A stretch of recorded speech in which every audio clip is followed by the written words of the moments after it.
Facebook Live မှာမေကိုမေးရှာခွင့်ပြုပါဖေဟာတရဏဂုံနဲ့၅ပါးတီလာလုံးရင်အပယ်ပိတ်ပါသလားဖေဟာလို့မေးထားပါတယ်ဖေဟာပိတ်တာပေါ့ဒါအဓိကပဲလေဗုဒ္ဓဝါဒမှာအခြေခံအဲ့ဒါအဓိကပဲနော်ဂျန္နာ၃ပါးကိုနှစ်ကာယုံကြည်တယ်ပြင်ကိုကျင်တရားအပြင်၅ပါးတီလာကိုလုံတယ်ဒါလုံးဝအပယ်တေချာပေါ့ပိတ်တယ်ဆိုတာဒီတဘွားပိတ်တာပေါ့နောက်ဘွားတော့မတေချာဘူးလေဟုတ်တော့အဝိဇ္ဇာကြောင့်နောက်ဘွားပဲလူဖြစ်ရင်ပဲနဲ့ဖြစ်မယ်ဒါပေမဲ့အပေါင်းအသင်းမှားခဲ့မယ်ဆိုရင်မိစ္ဆာဒိဋ္ဌိပြန်ဖြစ်သွားနိုင်တယ်သူစရိုက်တွေလှုပ်သွားနိုင်တယ်မမြဲဘူးပေါ့နော်ဒီတဘွားအတွက်ကတော့တေချာတယ်တော့ကိုကျင်တရားကောင်းတာကိုနော်ကိုကျင်တရားကောင်းတယ်နေပြောရတာဆရာတော်ရှင်သမီးဗျာဆက်ဆက်မေကုံမေရှာခွင့်ပြပါရှင်ဗျာဒါဆိုရင်တပည့်တော်လူငယ်တော်တော်များပြောပြမင်းတို့ကြိုက်လူဘဝမှာပြောတာနေတေကန်ဒီတရဏဂုံ၃ပါးနဲ့၅ပါးတီလာတွေရွတ်ပြီးတေလိုက်ရင်ရတာပဲပေါ့နော်ဘာဖြစ်လို့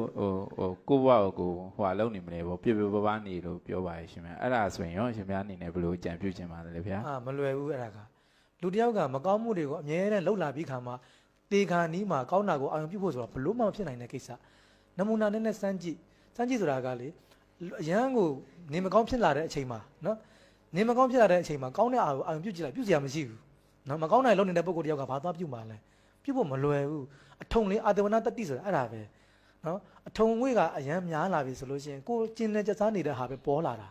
ဟုတ်လားဘာဝနာပွားရဲဆိုတာအဲ့ဒါပဲအခုမျက်လုံးပိတ်ပြီးတော့အာနာပါနာမှတ်ကြည့်လိုက်ရလာဆိုမရအောင်တစ်ခါမှမလုပ်ဘူးတာလေ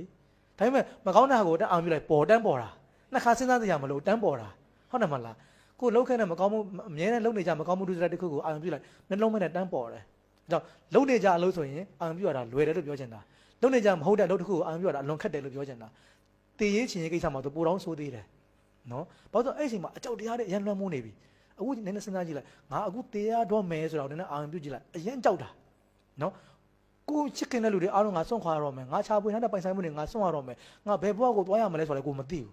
။နော်။အဲ့တော့မသိချင်းများစွာနဲ့ပိုင်ဆိုင်မှုတွေစွန့်ခွာမှုတွေနဲ့တရားတော်မဲ့အချိန်မှာအရန်ကြောက်တဲ့အချိန်မှာအဲ့လိုကြောက်လန့်နေတဲ့အချိန်မှာကောင်းတာကိုချပင်ရေးအောင်ပြုဖို့ဆိုအတော်ခက်သွားပြီတော်တော်ခက်တဲ့ကိစ္စတော့မလွယ်ဘူးဒါကြောင့်ဦးဇင်းတို့တေခါနီးမှာအာယုံပြုမယ်လို့တွေးတဲ့ပုံကိုယ်တွေမဖြစ်နိုင်တဲ့ဥစ္စာအဲ့ဒါကတော်တော်ခက်ခဲတဲ့ကိစ္စနော်အဲ့ကြောင့်ဦးဇင်းတို့မတေခင်မှာအခုကတည်းကကိုအာယုံပြုနိုင်ဖို့အတွက်ကိုအာစင်နကန်အနေနဲ့ကုသိုလ်တွေလုပ်ထားရတာနော်လုပ်ထားရတာ